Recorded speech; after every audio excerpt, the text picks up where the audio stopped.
you're on. So I'm here to talk about today why vaccines are not an option and they need to be mandated in schools, and there's no excuse not to have them.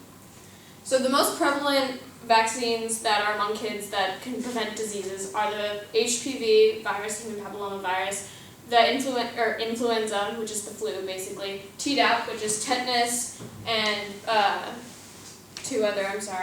one's a coughing disease, pertussis, and then meningococcal.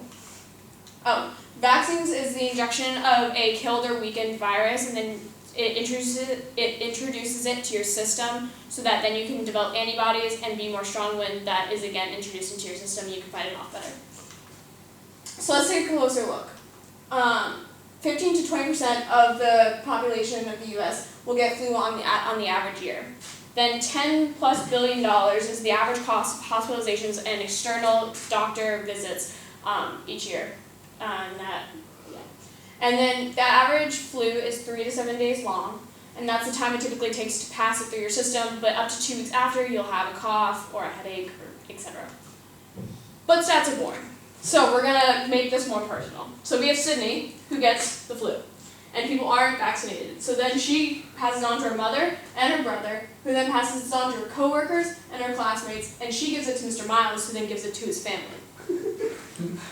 This leads to the whole chain of events is the child comes to school sick, you infect other children and other teachers who then can't come to school to educate the children, or they miss school themselves. And then their family gets sick, and so on and so forth, and the parents can't attend work, therefore pay the bills that are medical bills, etc. So it's basically a huge, everlasting process that keeps spiraling outwards.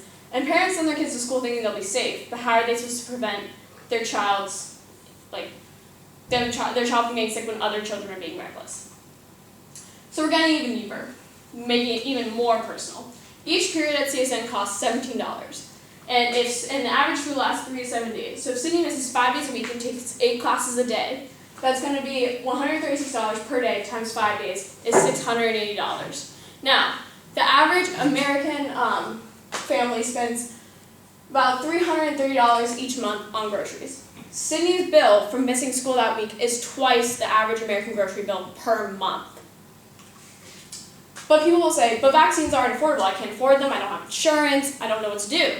Well, under Obamacare, all of these are included in your insurance. So they're available no matter what, no extra fee, as long as you have Obamacare. However, if you don't have Obamacare, or if you don't have other insurance, the VFC program provides vaccines for children under 18 years old, and they are uninsured, Medicaid eligible, American Indian, or Alaskan Native.